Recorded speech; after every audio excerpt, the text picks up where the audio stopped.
এবারে দেহ ব্যবসার অভিযোগ উঠেছে ঢাকাই সিনেমার আলোচিত চিত্রনায়িকা মিষ্টি জান্নাতের বিরুদ্ধে।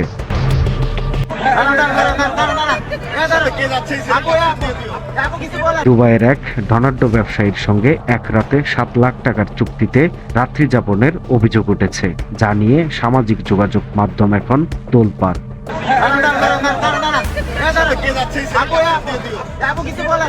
ঢাকাই সিনেমার আলোচিত চিত্রনায়িকা মিষ্টি জান্নাত অভিনয় দিয়ে খুব একটা পরিচিতি না পেলেও খবরের শিরোনামে সবসময় থাকেন তিনি সবার আগে। নিজেকে আলোচনায় রাখতে এমন কিছু নেই যা তিনি করেন না।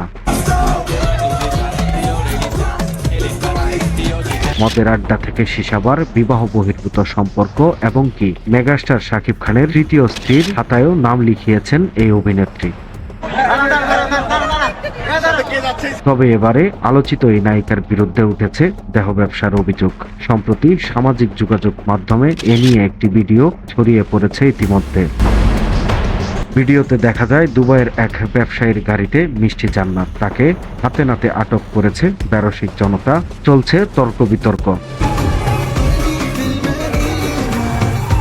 এদিকে মিষ্টি জান্নাতের ফেসবুক আইডি থেকে জানা যায় বেশ কিছুদিন ধরেই দুবাই আছেন আলোচিত এই অভিনেত্রী। তাকে দেখা যায় দুবাইয়ের বিভিন্ন অভিজাত হোটেলে, কখনো সীসা, কখনো পান করছেন মদ, কখনো মদ্যপ অবস্থায় ডান্স করছেন আরবিয়ান মিউজিকে।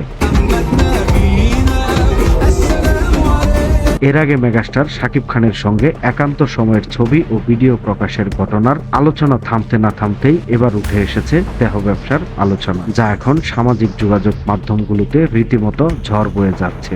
তবে এ ব্যাপারে মুখ খুলেছেন নায়িকা মিষ্টি জান্নাত। সম্প্রতি সামাজিক যোগাযোগ মাধ্যম ফেসবুকে তার ভেরিফাইড অ্যাকাউন্ট থেকে একটি পোস্ট করেছেন। তার ফেসবুক পোস্টে তিনি উল্লেখ করেন যে বা যারা তার বিরুদ্ধে এমন অপপ্রচার চালাচ্ছে তাদের বিরুদ্ধে আইনগত ব্যবস্থা নেবেন খুব শীঘ্রই।